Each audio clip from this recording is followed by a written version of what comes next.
I'm guessing you can probably hear me and I don't need a mic? All the way in the back? Yeah? Alright, good. I see it. Now I'm up. Alright, so this is that diversity panel, and I'm going to tell you right now I have like 7 slides, but these 7 slides are actually to keep us focused and lay down some ground rules, and just like there's an image. And then you might see me thumbing through things. What I thought might be nice is when people start citing stats or want a representative image, we've got like this library of 60 or so images. I'm going to try and find the right one at that time. And so don't think I'm like checking the internet for weird things, right? Okay? Alright, so my name is Lindsay Grace, and we've got a number of panelists here, and I'll actually, in a second, have them introduce themselves. And I'll start with myself. The reason we're doing this is just so you understand where we're coming from, because we've got kind of a nice diverse set of perspectives on diversity in games. So I'm Lindsay Grace. I'm the director of American University's Game Lab, which is actually 2 initiatives. It's a graduate degree in persuasive play and game design, and also a studio where we're producing small, sort of independent-style games. I've been teaching for 11 years, so any answer I have is largely going to be informed from an academic perspective. I also, so you know where I'm coming from, so we run a game diversity workshop every year. And we invite people for free, we even feed you for free, just to talk about diversity, how we can both increase diverse representation within games, and also how we can change the workforce and sort of get more voices involved in the workforce. James. All right. Hey everybody, I'm James Portnow. I have worked on games as a designer from Call of Duty to League of Legends to Farmville. I taught for many years at DigiPen. I founded Games for Good. Most people don't know me as a mean person on the internet. I write extra credits and extra history, so that's pretty much me. Luke. I'm Luke Peterschmidt. Most of my time has been spent in the tabletop game space, last 20 years. I designed Bakugan, worked with Wizards of the Coast, did a lot of that stuff. I also teach critical game analysis at Harrisburg University, which is the STEM school up in PA. And I make games with my friends under a company name called Fun 11. I want to stop one second. First of all, this is the best name for a diversity panel ever. Like, we always have these. Yeah. So yeah. I have two quick requests. One, ask the really hard questions when we get there. Short, non-rambling, but hard questions. 2, everyone in this room is here because we want it to be better. Be respectful when someone asks a hard question that might be insulting to you. We're trying to get a discussion going here. We're not trying to make you feel bad. And 3, I will answer your questions with complete honesty. All right, done. Great. Arthur Chu. Hi, I'm Arthur Chu. I'm probably the least important person here. Or the most humble. I've been a MAGFest attendee for 5 years, and I've proposed to my wife at MAGFest. I helped start that trend. So this year I won a lot of money on the game show Jeopardy, and as a result I was kind of like a viral celebrity, and I started writing for the Daily Beast and Salon, and I've been writing a lot about nerd culture, games, how those things relate to each other. I'm not actually a games writer, although my first piece for Polygon is coming out on Monday. It's not that great, but anyway. So yeah, and I'll be doing the Gamergate panel later on, so it'll be fun. Hi, I'm Elisa. I am a PhD candidate in comparative sociology. I'm studying the intersections of gender, authenticity, and the video games Rock Band and Rock Smith. I get to do that, and eventually I'll be a doctor, and that's awesome. For my day job, I am a college professor teaching Intro to Sociology, the Individual and Society, college readiness, and then I'm also a high school teacher. Somehow I'm teaching AP Human Geography. That's what I do, and then sometimes when I wanna, I'll be a freelance writer. Done a couple of things for like Polygon and Slate and Fusion. Sujan. All right, my name is Sujan Shrestha. I'm an assistant professor at the University of Baltimore in their game design program. Most of my experience comes in from academic, just like Lindsay, so I've been teaching for the last 8 years, so that's me. So a couple of, before we get started, notes. One of them was actually already touched on. So first, we just want to sort of start with this premise that games are for everyone, and sort of understand that. And then also that we want to create a safe space. don't know what a safe space is, we're basically saying we want people to be free to say what they need to say, and we'll sort of be blunt and forthcoming in everything that we say. Also, atypical for me somewhat, this is not a PowerPoint-driven panel, so this is one of the last times I'm going to be touching the keyboard to do this. But the idea, exactly. We're going to have a conversation. This is a space for questions, okay? And this is literally a space for questions, and also this screen is only going to have questions, and occasionally graphs, okay? So I'm laying the rules out here. So we'll show things like this, which looks really nice, and it's all just to show you that by some statistics, it's 89% male. It doesn't sound all that diverse. And also to remind you of things like this, this idea that gamers aren't one thing, that we can kind of get beyond stereotype, and that's part of what we'd like to discuss. That is not the only gamer in the world. And then just to get your brains going, to think about how we are totally sort of expectant of images like this, and then images like this seem sort of awkward and absurd. And what does that mean, and why is that, right?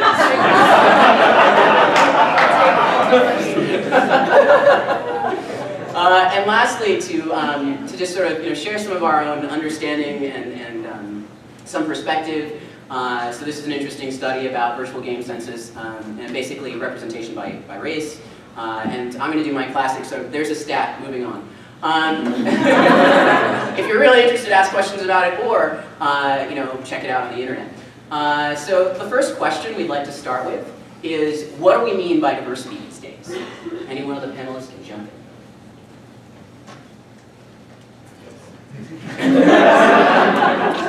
We just showed a graph of lots of different classifications of people. We do like to classify people, unfortunately. I think it also should include diversity of views as well. And obviously behavior, sexual orientation are all included in what I would put in diversity. Is this one of those things we all know when we see it, or am I just laughing? Well, I mean, I think you're correct. I think it is different perspectives. User mics, is that what I heard? Yeah. No problem. So I think you're totally correct. I think it's different perspectives, and our perspectives are informed by our. That's because my mic was totally turned off. It's better now. Eat it. All right. Eat it. I feel like I'll just do better like this. Can you hear me in the back now? Yeah. All right, great. We'll just shout the entire panel, and next panel, if anyone coming to my next panel, I will be completely hoarse. All right, so I will now shout in your direction. I feel like you're absolutely correct. I feel like what we're talking about is diversity of perspectives. And those perspectives, all of our perspectives are informed by who we are, and part of who we are in our culture is our race, is our sexuality, is our religious beliefs, all these sort of things. And so, absolutely, I mean, I agree with basically everything you said. Keeping it in line with yelling, I want to make sure it doesn't sound like we're yelling at each other, but one of the things that I think people forget is also, and we were talking about this a little earlier, socioeconomics. Part of when we think about diversity is we think of either our slice of diversity and how we are looking to insert that, or we tend to just forget that diversity really is about multiple perspectives, and perspectives come from more than just race, gender, and religious background. Intersectionality, do you speak it? It's, and I hate that I didn't have this image ready for you to bring up or anything, but one of the things that I do in my college readiness class is, like, there's an entire thing about having, like, being comfortable with the idea that you might go to college and there might be some people that don't look like you, and how do you deal with that? There's like this whole wheel, and I call it the wheel of diversity. Turn, turn, turn. Here is the lesson that you will learn. And it basically just has a pie chart of like every possible thing that can make you different. From your ethnicity, your nationality, your race, your actual shade and what that shade might mean depending on what country you are in, your socioeconomic background, like your work experience, your educational level, gender and sex and sexual orientation and performance, which are all different things. All of that stuff all mushed together. And then all of that stuff plays out in completely different ways. Let's hear more. Yeah, I think one of the things that I think we forget and we partially blame our culture in America is partly, we have to look at it from the world culture as well. Race, all these things are a perspective issue. If you go somewhere else, you'll see the same problem over and over again. It's just been replicated in a different ways, different things, associated in a different values. So I think the perspective becomes a thing. How can we change this? That is the first thing. What are the things we can do in games that can change the perspective of people as a human first, and then the rest of it is second. So. I can shout, but I like the way I sound when I do this. Thank you. So bringing it back to games specifically, I mean, a lot of people sometimes joke, like, we have our own diversity categories in games. There's FPS players and RPG players. Is that as valid as race or religion? No, probably not. But no, there's a real sense in which gaming culture, the idea of a gaming culture, is flawed because. And we, this is a thing to celebrate, that we have our own culture, that we have our own history, that we kind of bond over. Yes, we all played, Super Mario Brothers, and we all played Legend of Zelda. We remember being in front of the NES with our when we were kids. But that's not actually universal. And this thing that we call gaming is people come into it in different ways and get attracted to it in different ways, and that's affected by how much money you had when you were a kid, where you grew up. And so sometimes it is alienating when you kind of treat these like in-jokes, like, when it goes the other way, you don't know that? How stupid are you? You haven't seen this video, you haven't played this game. But someone who started getting into games a couple years ago through like mobile gaming or whatever is no less of a gamer than someone who's been gaming their whole life and started, with the NES. And someone who might think they're casual because they started with the NES and they were playing in like the 70s on like old arcade machines. It's all relative. There's people from Europe who have a different sense of what the gaming culture is because there were different games that were popular there. Europe, Japan, even different parts of the country. There's different arcade scenes. And so we have to kind of recognize that there's no one gaming culture, even in the seemingly superficial things, the jokes that we share, or the games that we remember, the memories that we have, I think we hammered that question pretty well. All right, we'll move on to the next one. Why does it matter? So you heard one answer. I'm going to take this with the mic because each mic. So I'm going to take this from a very creative perspective, not necessarily a cultural one. I think it matters because there's a million stories we haven't told. And we haven't told them because we haven't had the right people with the right experiences to tell them. So I'm going to very, very selfishly here. I want more diversity because I want more cool stuff to do. Right? I want more cool characters to see, more cool stories to be told. I want to learn things. And I think diversity really helps in that way. And I think it brings everyone together, but on a really selfish level, I just want more cool stuff. And while we're talking selfish, one of the other things I think is really important is to remember that there's economic factors behind the industry itself. And so one of the arguments that I often make is just this idea that if we offer more diverse content that's produced by more diverse developers, and then we're actually able to retain markets or move into other markets. So one of the big things in the business world is the fact that it looks like consoles are going to basically peak. And so there's this real question about whether or not we're actually going to find a way to increase audiences. We've been there's this luxury of always having people more interested in games every year, but eventually you need to figure out a way to get new people from All right, I'll hop on using this mic trend. So I'm actually going to go with the moral argument. I think it actually does make us better people and make for a better world. When a couple years back, I was at PAX, and a young woman walked up to me after a panel and told me about how she played World of Warcraft. And she played a great deal of World of Warcraft. She was in college, and all she really wanted to do was go to her classes and play a video game, and didn't care about much else. Didn't care about the world. And one day, one of her guildmates stopped showing up for raids. And this went on for a week, and then 2 weeks, and then she started asking around about if anybody knew this person or where they had gone, had they quit, what happened. And eventually she found out that they had lived in Iraq, and they had gotten killed in a drone strike. And she ended up, after that, switching to poli-sci and becoming a campaign manager for someone who is now a US Senator and fighting against a lot of this sort of thing. So I mean, it really helps us understand other people and gives us a perspective on the world. Games allow us to step into the shoes, just this tiniest bit of a life that we would otherwise never get, and perhaps come to sympathy, empathy, and understanding. Another analogy, I'm curious how people feel about this, that I've used is this sense of a diverse ecosystem. So diverse ecosystems are robust and can adapt and actually are generally much more stable than non-diverse ecosystems. And so part of the argument is most industries need diverse ecosystems in order to weather the storm. And I'd actually flip the script a little bit and say, often this is phrased in terms of like, we're talking to the gatekeepers. Are you going to allow diversity? Are you going to let there be diverse games? And I don't think it really works that way. I think the question is, there is going to be diversity. Are you going to fight it? Or is there going to be conflict over it? Or are we going to work with it?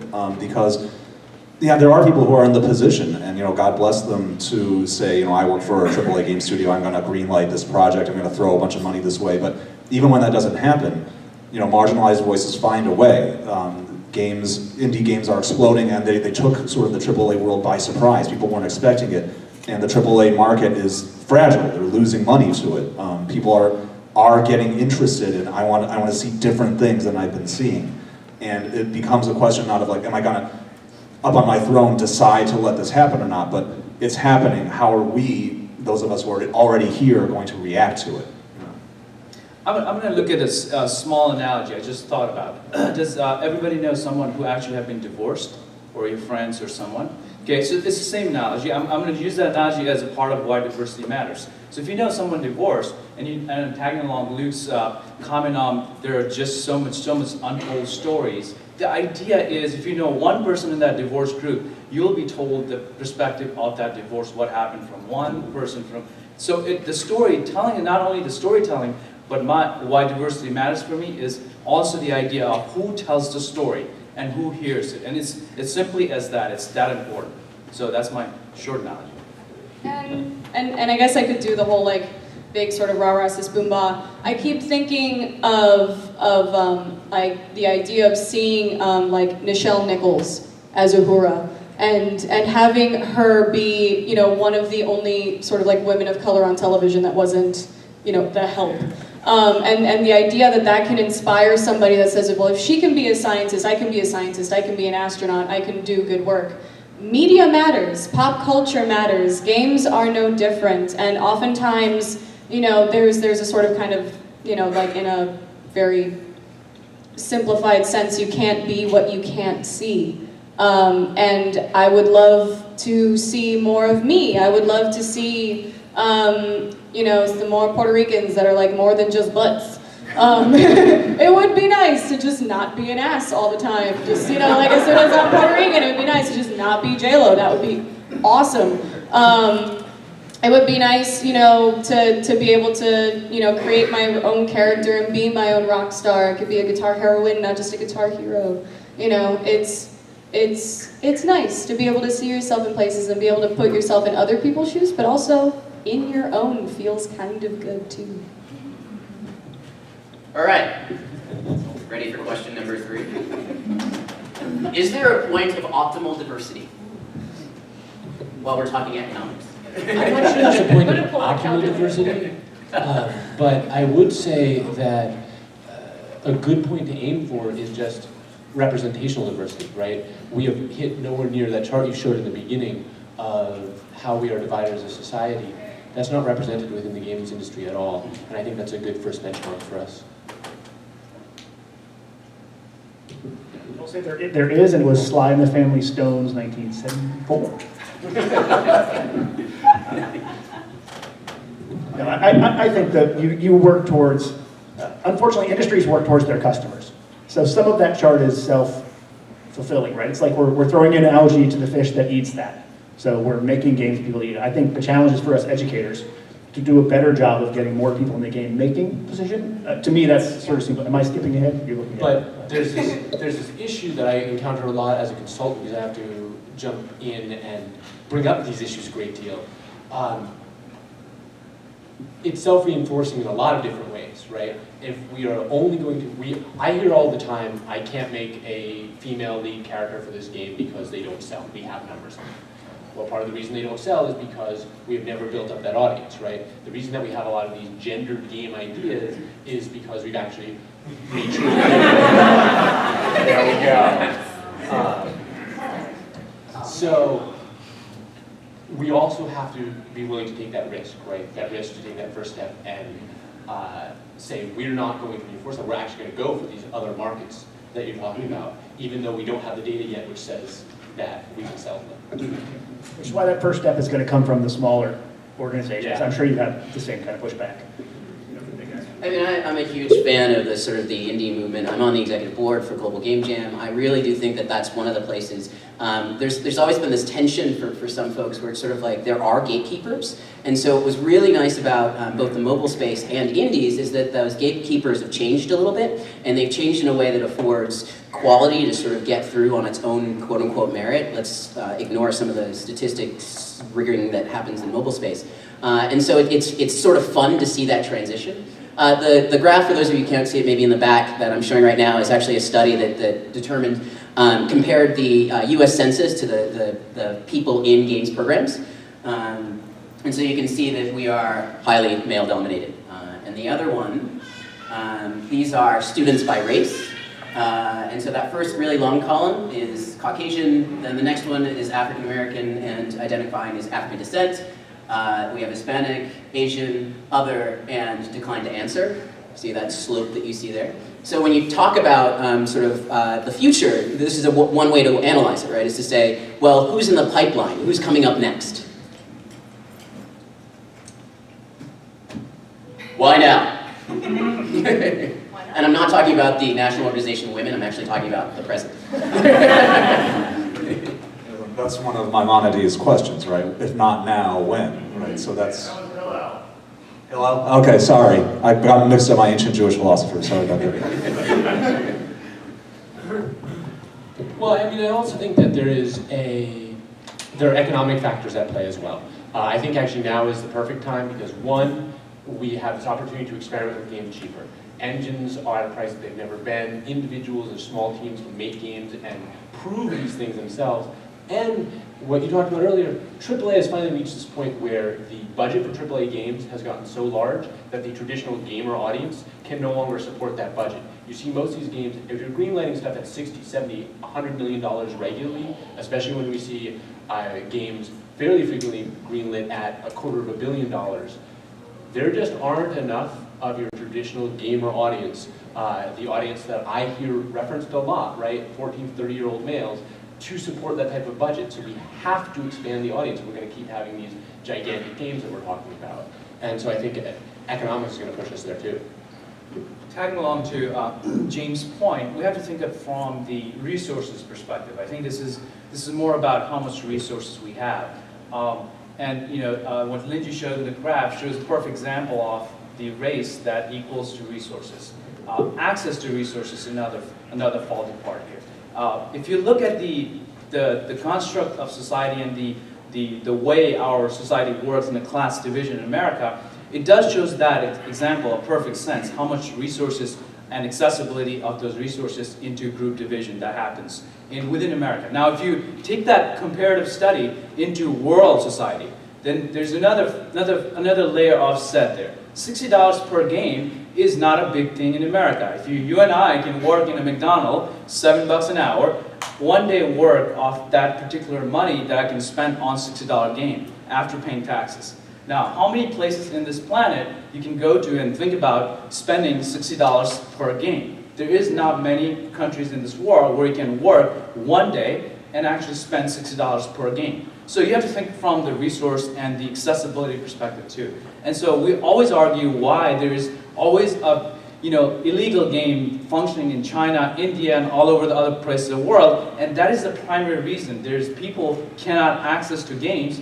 That is $60 an hour. How many people can actually fare that? So we have to work with the industry and the indie games, which is actually the major part of where we can actually take the diversity in game into. So I think one of the other interesting things to talk about and why now, going back to the economic diversity is, I'll tell a personal story. So I grew up poor and didn't have a lot of access to a lot of great technology. And by chance, I was actually able to buy a Apple II clone called the Laser 128. and then got a bunch of pirated software so I could learn about software, which made everything quite affordable, right? So the Laser 128 was literally a quarter the price of an Apple II. I used that computer for 8 years, so like while everyone else has like moved on, I was still using the same computer. But that accessibility, that fact that the price point had dropped to a point that I could actually afford it, afforded me the ability to participate in a space that I normally wouldn't be able to. Which is why, again, that I'm such a fan of the sort of the indie space, because it gives people an opportunity to participate. When an industry had a threshold in console games, for example, that before your game could even be considered, it had to go through a $50,000 QA, you've just cut out a lot of people with a lot of ideas that just can't raise that or don't have that access. And that's part of why I think economic diversity is so important as well. Yeah, piggybacking off of both of those, it's an interesting thing if you look at the media. We're in a time of very high tension. The center cannot hold. I'm not going to source that quote because someone's going to correct me again. But you see the traditional distribution methods are failing. Movies are getting more and more bloated, more and more expensive, and the investors are getting more and more risk averse because the profits aren't coming as easily as they used to. So everything's a remake, everything's a sequel, and everything is like a huge blockbuster. And it's even more the case in AAA gaming, and it's because there's a lot of reasons. One of the big ones is like as technology advances, it's harder to charge people for that. Piracy eats into it, and most importantly, it's just easier and easier for people to create. And so you're competing with a lot of free content out there. And it seems to me the future is on the small scale, on the other end of the scale. The future of investing is crowdfunding. The future of creation is, people with GoPros making their own films, people blogging instead of writing through traditional publishing. And indie games, the fact that anyone can pick up a game and make it, make their idea, their crazy idea. And 99.9% of them might be crap. The execution might be crap, but you find those gems that you would never have found, that would never have made it through like even the first phase of a pitch meeting with a big investor because it was just too weird or too strange or too off the wall, and that's what people are kind of hungry for. And we see like, clone FPS after clone FPS, Call of Duty 5, and people want something different, and the people who want something different all want something different. They don't want the same thing. And so diversity of one kind or another, it's where the future is headed. Seems like a good time to ask social media's effect on diversity, helpful or hurtful. I went on my game show voice, sorry. So what do you guys think? I'll go positive. I'll go positive. Yeah, I'll go positive. I think that because of things like the Twitters, I feel like I would not have been introduced to as much of this stuff if it hadn't been for my Tweeple. I would probably be stuck only looking at my television, and whatever's marketed to me on TV would be just like the thing that I would play. And it was all right, fine, whatever has the big budget to reach me is totally cool. But now, because you have your sort of own little space on social media that you can sort of reach and make connections, I've been introduced to a lot of smaller games that maybe I otherwise would not have been able to get into and champion. And then using my own platform, I have no idea how the hell I got like even over 500 followers, much less I guess I'm at like 34. Like if I can like retweet something, then that might be, a couple of thousand, give or take 1,000 bots. That might be a whole bunch of people that might also be introduced to something that they might not have otherwise heard about. So I think it's good in the sense of being able to, hey, this thing is cool, link. And that can spread really, really quickly. On the other hand, So it's super critical, but also super limited, right? Our social network graphs tend to look like us and all of our friends. So when we're just talking to all of our friends, we're likely hearing the same thing over and over and over again.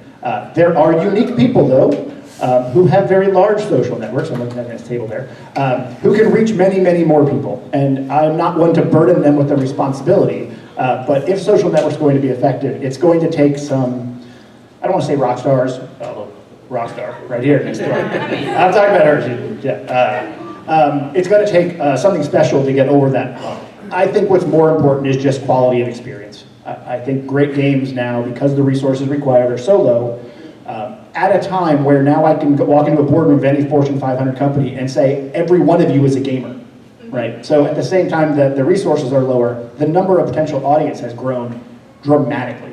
Everyone who started with Candy Crush could be turned into some other kind of gamer at any point. So the opportunity is definitely there. But how do you reach that person who started on Candy Crush when everyone in your Twitter feed is your Magic the Gathering player friends? So there are some limiting points there. So there's sort of a split we can have here and talk about this idea that there's a democratizing force, you could argue, in social media and in crowdsourcing, and this ability for people to say, I have a voice that actually can affect things, I don't have a go-between, I can do it myself. And then there's this, there are these communities of support. So this is a community of sort of support where you're posting. Do you want to describe it actually? It looks like you're passionate. Yes. I have contributed heavily to that website. FatUglyOrSlutty.com is a website started by a colleague of mine, and it's basically sort of like a kind of we have to laugh in order not to cry chronicling of some of the harassment that a lot of us get, and the title coming from, well, you're a woman playing games, you must be fat, ugly, or slutty. And I have contributed heavily to that website. And so there's also, I guess that can also kind of slide into maybe a discussion of anonymity and how that can kind of help / hurt things. What a great idea! I really do repair these things. Seamless. Well, I don't know. I think I may have the most Twitter followers of anyone on here, but it's not necessarily a good thing, guys. Believe me, it's not necessarily a good thing.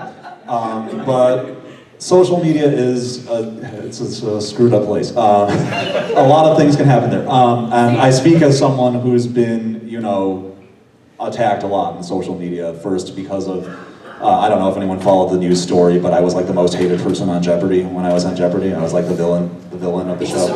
It's a superlative. And then other stuff, which we can talk about later on today. But the thing about the internet and social media and anonymity and all that good stuff, this Wild West that we're living in, it amplifies unheard voices. It sort of breaks the media consensus, the respectable consensus that it used to be, even as short a time ago as like 20, 30 years ago, you could look on the news and believe this is what America believes. That America's consensus is around like the Republicans and the Democrats, that we all think this about race, we all think this about, we all like gay people, but we all think it's too early for gay marriage. Back in the 90s, that was what everyone thought on social.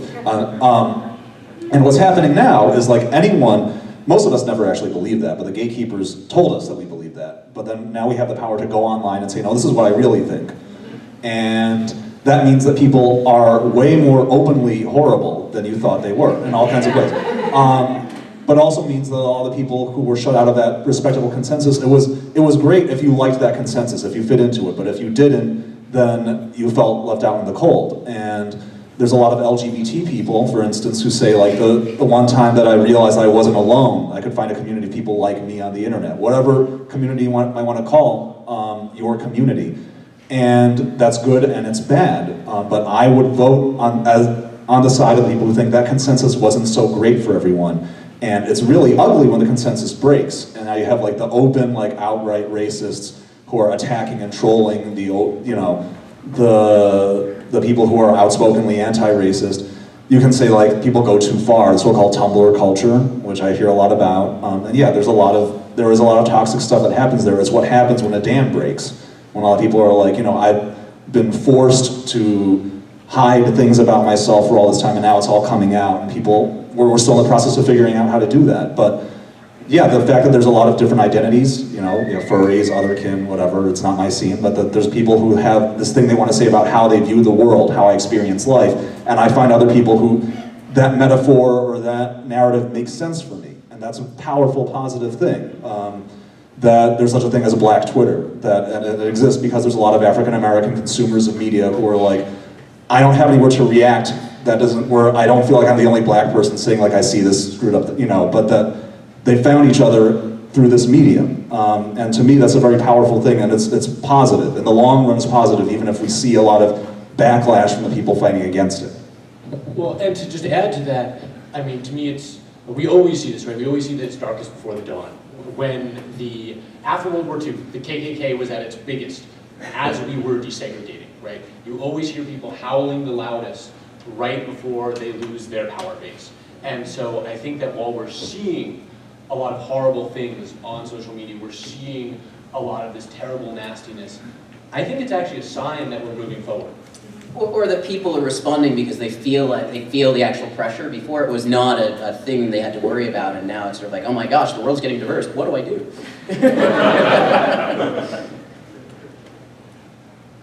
I'm actually going to skip one of the questions we had to ask a more practical question.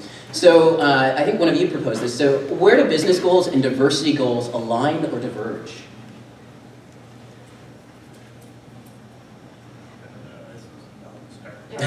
Okay, so on budget for AAA titles, they completely diverge.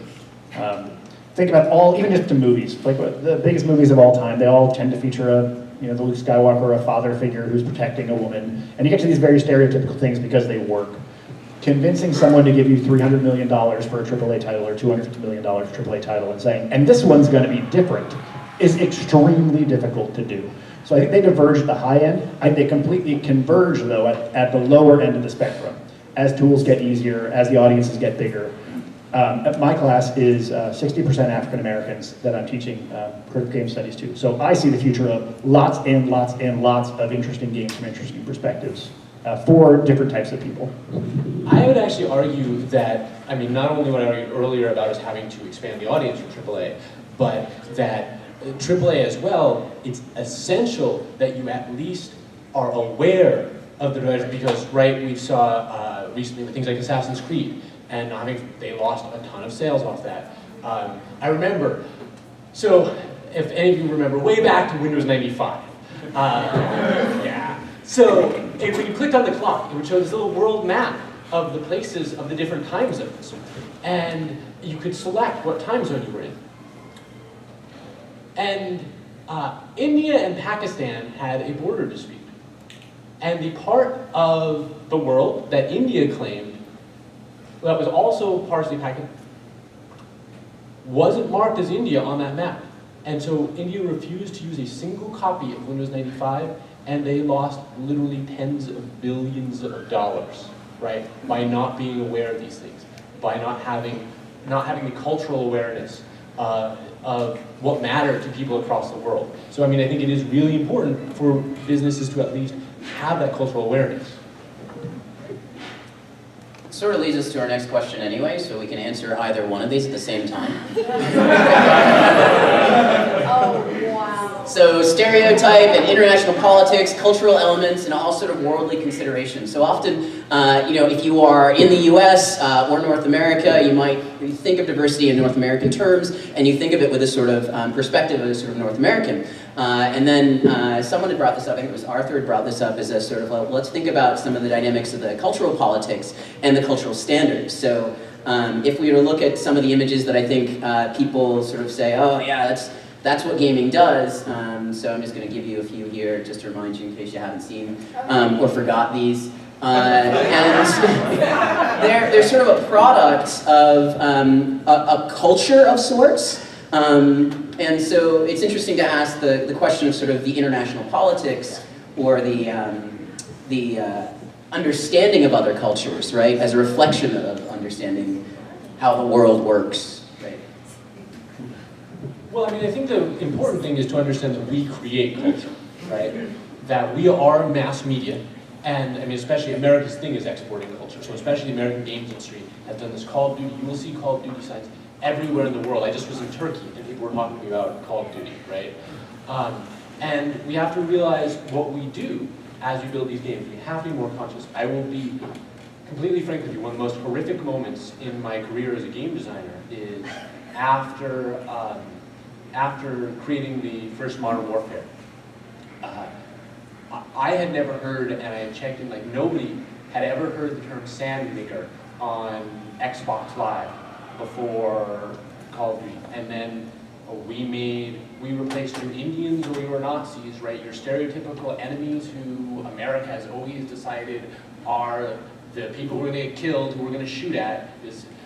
with people in turbans, which isn't even accurate itself, right? We tried to do a lot in Modern Warfare, but it's gotten worse and worse over the iterations.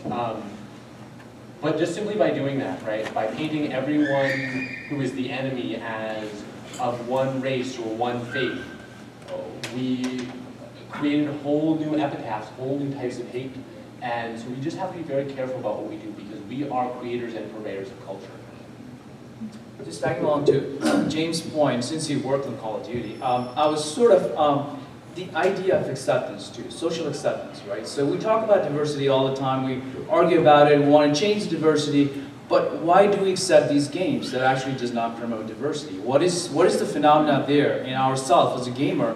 Why do we play Call of Duty, which actually makes a lot of money killing Middle Eastern looking men all the time? What is that phenomenon that we have? You know, film did the same thing, believe me or not. Back in the days, I think a lot of the people were Russian looking at one point because there was a stigma against being Russian or looking Russian. So I mean, I think now games are looking like a lot of the games have Middle Eastern looking. There are games that actually does do simplification of how genders and how race looks like, but a lot of these games, and so the idea is, why are we accepting these games as a culture, and what is that phenomena with us? I mean, it's like a doctor telling you don't smoke cigarette, it kills you, but you still do it. Don't eat McDonald's fries, it will kill you eventually. We still go and eat McDonald's fries. So why? Why are we doing it? I think it is about the social acceptance.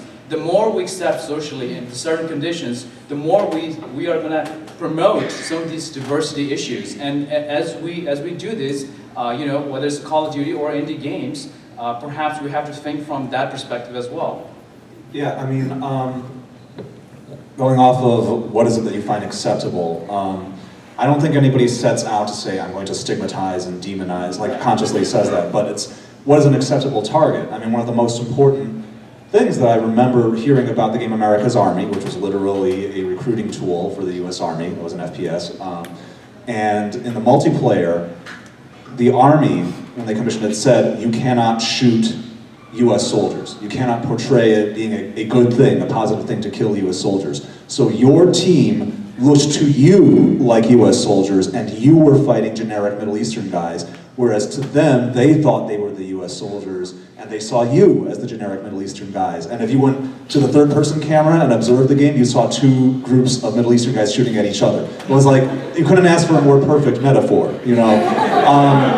And it's just that kind of thing. How do other people in other parts of the world, how are they going to see it when it's just like we casually, not necessarily meaning anything by it, but we need to kill some people, and we can't have it be American soldiers being killed as the enemy, so we're gonna make it you. Like, North Korea, I don't like North Korea, but North Korea is like the acceptable villain, and it's kind of messed up if you think about how a North Korean defector sees that. When they ask a North Korean defector, what do you think about the movie The Interview? And it's like, they don't take anything about our country serious. It's a big joke, you know, that you can treat what would a new Korean War look like. You can make it the plot of a video game that's mainly going to be played for the titillation of, you know, fighting and killing in a morally acceptable way, where it wouldn't be if it was, you know, GTA is edgy because the people that you're killing are Americans, and a different game can be like a black and white moral crusade because the people you're killing are North Koreans. That's the kind of thing that is a challenge for like looking at how we're exporting our culture to the rest of the world.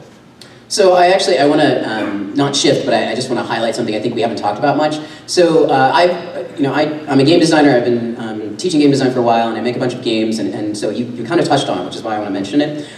So I made a game years ago that's actually, it was called Third World Shooter, but I actually call it Turd World Shooter because it was that bad. I was trying to do this sort of like, great, I'm going to have a game that's going to flip the Tom Clancy standard, and you're actually going to be the Middle Eastern, or I'm sorry, the colony trying to break out of colonization. So it was taking place in West Africa, and it was someone kind of consider an ally now, but at the time we were sort of using them in this pawn game as part of the Cold War. So I did all this work, and then it's a junk game, but one of the things I did learn from it, and a lot of what I do as a designer, is I'm actually really interested in how the mechanics can promote diverse perspectives.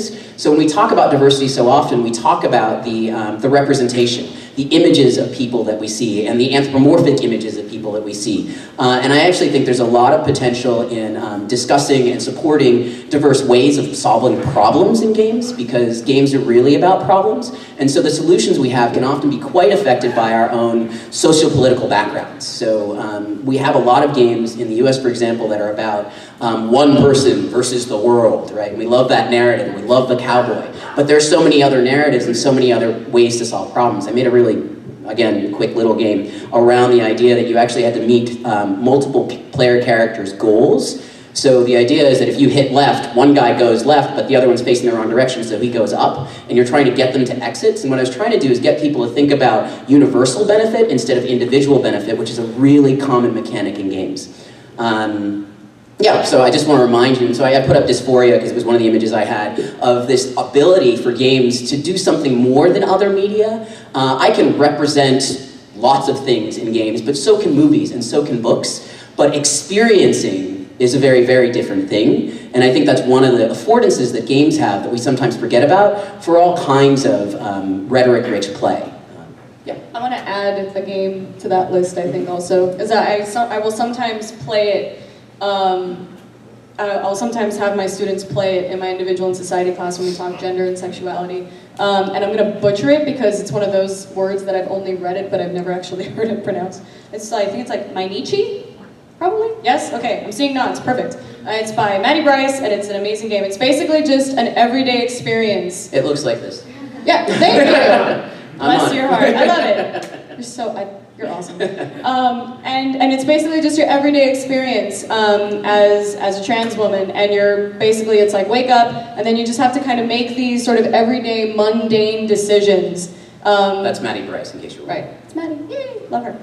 And basically, the decisions that you make every day that you can often take for granted, like do you decide to shave, or if you're feeling really, really tired, do you take a nap and not shave and decide to put on makeup? And then things like that, when you go out into the world, that will change the way that people react to you. And it's oftentimes the things that we take for granted in terms of our everyday expression can oftentimes have very serious and, sometimes even deadly consequences for people. So that's also a really good way for people to kind of actually experience what that might be. So we talked too much, I apologize, I just realized that, because we got 10 minutes for questions. So, Grumpy Cat wants to know what you think. Yes?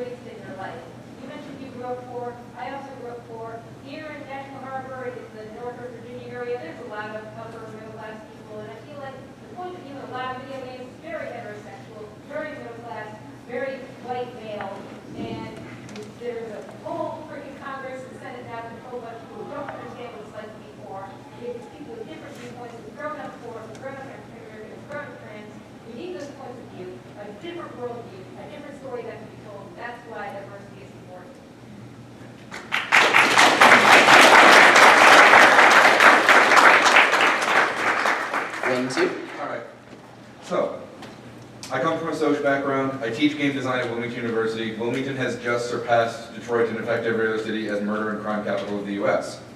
So we started a nonprofit to help inner city youth design games called Foundation for the Interactive Arts. Awesome. Every semester, I've been now doing this for 4 years, we get a roughly 60 to 7% black class. We get, out of our 24 students, 2 females tops, usually none, and the only people that end up completing the course and end up turning the game in by the end of it are the white kids. How do I stop the despair? I've had a lot of women engage in game creation and say, great, get this game in by this time, we'll put it on our store, we'll go. And they either have said, no, I can't do this. Like, yeah, you can do this. You're smarter than that guy. He's some random Call of Duty Joe Blow. I mean, this is high poverty area. This is, people's like, no, I can't do this is what I hear most often whenever I try to get a diversity viewpoint. What do? Okay, so I'll talk from a director perspective. So we just started this degree. Also, we ensure that when you're making the game, you're only allowed to use geometry. You're not allowed to put protagonists in it that are people yet. Yep. And it gets double blind rated by everybody that we have Oh. on staff to make sure there's not cultural buzzword or dog whistle in. Yep. Still, what do? Yep. All right, so I just started a program at American University, and I'm super proud of our demographics, if we'll label people as such. So we just, one of the ways that we really made for a more diverse set of graduate students is we changed a couple of things. We changed where we were going to recruit and announce our program. So we didn't use the usual venues. We used a diverse set of venues. We also created an environment that champions a culture. So one of the, I've been teaching games for a long time. I've been in the sort of games education world for a long time. And one of the things that I think is very challenging is sometimes when we encourage that sort of highly competitive environment where if you didn't come in with something, then you don't have a chance winning everybody else over, we end up isolating a whole population. And it's not just by gender, it's just a lot of people are like, I don't want to be in that environment. I actually want to be in a cooperative environment, or I want to be in an environment that's looking to help me succeed, not telling me, if I level up, then I get to do something cool. And so I think part of it is about the stuff you do beforehand, and it's also about the peer group having the right attitude about including people. Yeah. It's a team program, and whoever scores lowest on the quiz is the person that has to give the presentation, so everybody has to teach each other everything. No, we've gone the teamwork angle, we have master Soch people trying to do that, still what do? So here's Take a deep breath. I always say that's the first thing. So just real practical. I teach, but so does my wife at an elementary level. And the number one indicator of success in school is income. So there are challenges with just lower income that are always going to be there. And it's very hard to hit at probably the age level you're going at. For the women, bring in a successful female game designer. First day. That's what they need to see. They need to see themselves doing it because they can. And there's some great problems. Image help there. We bring her in top of week 3, but that's just because I'm not allowed to bring a guest to week 3. So, this may not actually be helpful for your program, but when I was working with a school in Oakland, and it was the type of place where kids would come in and tell me I couldn't do my homework because we were hiding in the bathtub because people were shooting outside, right? And we were playing Mario, and this kid, maybe you probably have heard me relate this story before, but this kid runs, he jumps, and falls in the pit, right? Runs, jumps, falls in the pit. Runs, jumps, does something different, and gets across the pit. And it opened up this conversation about the fact that that was his life, right? That he had never thought about himself as an agency. He never thought about himself as anything but in the moment. He couldn't envision a future in which he could be successful, right? And just having a look, because school, all these things are supposed to impart agency, right? That's the whole point of school. You go to school so you can have the life you want, at least in theory, right? That's what it should be. And games are also all about agency, and they're an excellent place to start that discussion and say, hey, no, it may be hard, it may be next to impossible, but there is some path, right? There is some way that you can get from here, some set of decisions you can make that will affect your future. If you envision this, figure out that path, right? Just like you do in the game.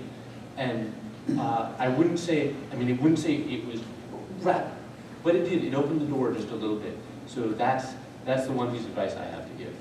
So, Well, no, just like briefly, like if you can't bring in someone, then like YouTube a talk, like maybe have them only play Revolutionary Act. Only have them play and only play things created by like none of those people. It's just like keep going. Keep trying. keep fighting the good fight. Yeah. Keep being Without a awesome. doubt. There's a question in the middle, and I said number 2 before. Is it okay? Great. Go ahead. So this is something that's been bothering me for a long time. Is how do we solve the problem of globalized culture, so typical standard Western culture, and conflicting with individual groups, specifically more conservative groups who don't want to integrate, and how do we get them to integrate and then represent them, and vice versa? Lots and lots of people make games for lots and lots of people, and there will always be the self-selection, right? The reason Call of Duty is usually shooting someone with brown skin is because that's who we're scared of most at the moment. And you just, like I said, Russians before. We were scared of Russians, so it was them before. It will be very hard to make a culturally significant game that doesn't offend someone from somewhere if you take a creative chance. It's possible, it's definitely possible, but it's not likely, especially from strong point of views. And I don't mean to be negative, I just think it's very hard. But as a community and a culture, as long as we welcome people and expect from our creatives a variety of views, I think we'll do better. I think, on a wholly pragmatic perspective, people respond to things like money. So when they see a missing opportunity, unfortunately, they will say, gee, you know what, we can get money from this audience that we haven't engaged. And in part, you see, we didn't talk about this, but there's games like Left Behind, which have a very sort of strong, religious, very just relatively conservative perspective, and that's a diverse voice. So there's also there's plenty of opportunity for people who may not, I haven't seen an anti-diversity game, but that would add to the diversity, right?